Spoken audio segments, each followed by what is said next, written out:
Sarangs. Welcome back to another dive into the Me of Korea. Today we are diving deep into something truly beautiful. But we are not talking about the beauty in typical sense. Instead, we are exploring the beauty of Korean language itself, Hangul. By the end of this video, you will have a whole new appreciation for how beautiful a language can be in ways that go far beyond the surface. Let's rewind to the 15th century, the time of King Sejong the Great. Before Hangul, Korean people used classical Chinese characters which were difficult to learn and limited access to literacy. King Sejong recognized this issue and sought to create a language that was easy to learn and represented the sounds of spoken Korean. He said, "A wise man can learn it in one morning, while a fool can learn it in 10 days. So, Hangul was born. Easy, logical, and beautiful, a reflection of Korean culture itself. Unlike most alphabets, Hangul was intentionally designed. It's not just a script that evolved over time. So think of Hangul as a 15th century life hack, easier to learn, efficient to use, and yes, with a fewer headaches. So what sets Hangul apart?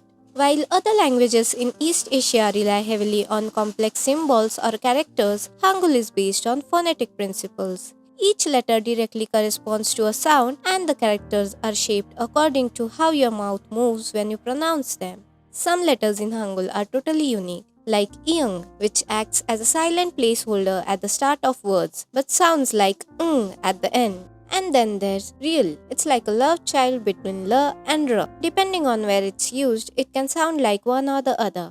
Let's not forget cheer for the sound ch. Hangul has sounds that don't exist in many other languages. Take the double consonants like sangbyup, sangjit, and sangdigut. They create a tense, sharp sound unique to Korean. For example, the word parada, meaning fast, has a strong punchy p sound which is very different from a soft p in other languages. One fascinating thing about Hangul is how a single letter can be pronounced differently depending on its position in a word. For example, kyok can be pronounced as a soft g or a hard k, like in khang versus kot. This fluidity adds depth and texture to the language. Hangul has a treasure trove of sounds rooted in palatal stops and alveolar affricates. Palatal stops involve the tongue touching the roof of your mouth, like with the j sound. Alveolar affricates make stopping air with releasing it, like ch. These sounds create a crisp, distinct flow in Korean that's both beautiful and unique. Hangul's consonants and vowels are organized in a logical grid, making it easy to form syllables. You can combine a consonant and vowel to create a single block like ga or mi. Sometimes consonants clutter together, as in anjta, where j and the form a tight cluster, giving the language a compact and rhythmic feel. Hangul is more than just a writing system. It's a reflection of Korean culture. Its logic, simplicity, and elegance embody the Korean ideal of me, a balance of form and function. Just like in Korean fashion, music, and cuisine, where everything has its place and meaning, Hangul is a work of art that expresses the soul of Korea.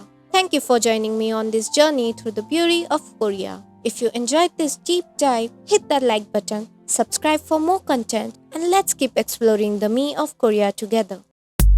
Sarang, sarang,